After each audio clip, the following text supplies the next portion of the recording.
वो भूत प्रेत की पूजा करती है, तांत्रिकों से मिलती है। दिल दहला देने वाली जुर्म की ये कहानी उत्तर प्रदेश के हरदोई की है।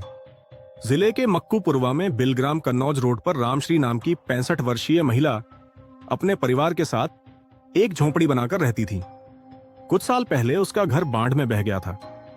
तब से ये झोंपड़ी ही उसका आशियाना थी।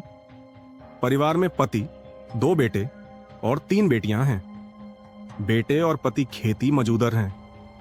घर चलाने के लिए रामश्री दूध से खोया बनाकर उसे पास के गांव इजरापुर के बाजार में जाकर बेचती थी। इसी इजरापुर में पंचम सिंह नाम का आदमी रहता है। गांव के बाहर ही उसकी परचून की दुकान है।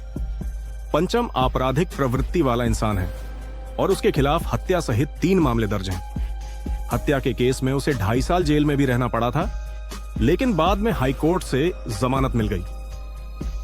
29 मई 2023 को पंचम बिलग्राम थाने पहुंचा और प्रार्थना पत्र देते हुए आरोप लगाया कि रामश्री उसके ऊपर जादू टोना करती है। उसने पुलिस से रामश्री के ऊपर कार्रवाई करने की मांग की। अपने प्रार्थना पत्र में पंचम ने एक तांत्रिक के नाम का जिक्र करते हुए कहा कि रामश्री उसके साथ मिलकर भूत प्रेत की पूजा करती है। जादू टोना करके वह उसे मारना चाहती है। उसकी जान को रामश्री से खतरा है। पुलिस ने मामले की जांच की और उसके आरोपों को बेबुनियाद बताते हुए मामला खत्म कर दिया। हालांकि कहानी यहां खत्म नहीं हुई। 4 जून की सुबह रामश्री इजरापुर गांव में खोया बेचने गई।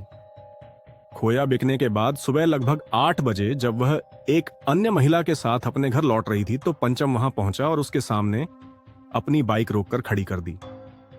रामश्री कुछ समझ पाती उससे पहले ही उसने तमंचा निकाला और रामश्री पर गोली चला दी। गोली उसके कंधे को छूकर निकल गई। रामश्री जान बचाकर इजरापुर गांव की तरफ वापस भागी और करीब 200 मीटर दूर एक झोंपड़ी में जाकर छिप गई। पीछे पीछे पंचम भी तमंचा लेकर दौड़ पड़ा। वह उसी झोंपड़ी में घुसा और इस बार रामश्री की छाती में गोली मार दी। इतने से भी उसका मन नहीं भरा और उसने तमंचे की बट से रामश्री के चेहरे पर कई वार किए।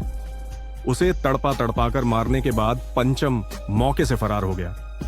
दिन दहाड़े हुए इस हत्याकांड से परिजनों और गांव वालों का गुस्सा भड़क उठा और उन्होंने रामश्री की लाश को सड़क पर रखकर जाम लगा दी।